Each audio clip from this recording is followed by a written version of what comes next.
नमस्कार. पुन्हा एकदा तुमचं स्वागत आहे आजच्या व्हिडिओमध्ये. आज मी एक नवीन तालची ओळख तुम्हा सर्वांना देणार आहे आणि तो ताल ज्याबद्दल मी आज सांगणार आहे तो अनोखी ताल आहे. काही जणांना या तालाबद्दल माहिती आहे तर काही जणांना नाही, म्हणून हा मी आजचा व्हिडिओ या अनोखी तालासाठी केला आहे. त्या तालाचं नाव आहे पंजाबी ताल. जेव्हा तुम्ही या तालाचं नाव ऐकता तेव्हा तुम्हाला अनोखीच थोडं वाटतं. हो, हा ताल जो आहे तो अनोखीच आहे. तर चला या तालाबद्दल आपण थोडे माहिती घेऊया. तर हा ताल पंजाबी ताल आहे, ज्यात विभाग 4 गाठले जातात. ईच विभागामध्ये 4 शब्द. याचा अर्थ या तालामध्ये 16 मात्रा आहेत, पण याला 16 आणि 16 म्हणून 32 काही जण मांडतात. का? कारण आधीचा विभाग 16 मात्राचा बनवतो और आणि अजून एक त्याचा विभाग असतो. तो आज आपण दोन्ही विभाग आज ते लर्न करू. तर या तालाबद्दल आपण लर्न केलं की याची विभाग. आता टाळी. तर याची टाळी पहिला 5व्या व 13व्या मात्रावर दिली जाते आणि याची मात्रा 16 असल्यासोबत याला 2 खंडावर डिवाइड होतात. तर याचे आपण बोल बघू.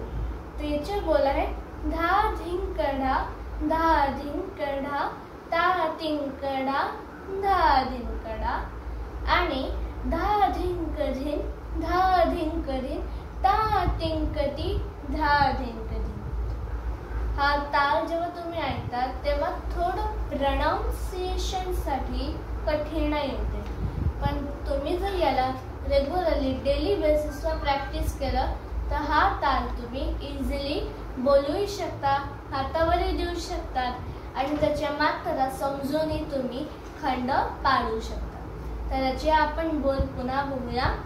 धा धिंकडीन धा धिंकदी ता तिंकधी धा धिंकदी.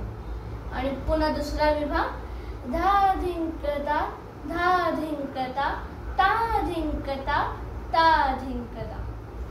तर हे आहे या मात्राचे बोल. आणि जेव्हा तुम्ही हा ताल लिहिता तेव्हा तुम्हाला कसं लिहायचं आहे, तुम्ही 3 ताल कसा लिहितात? सम पहिल्या मात्रावर.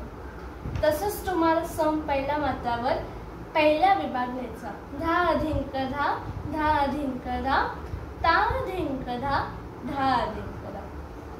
पहिला 3रा आणि 13व्या आणि 5व्या मात्रावर टाळी येते.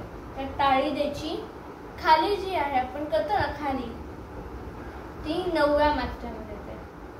म्हणजे धा धिंक धा धा धिंक धा ता ता तिंक धा धा धिंक धा.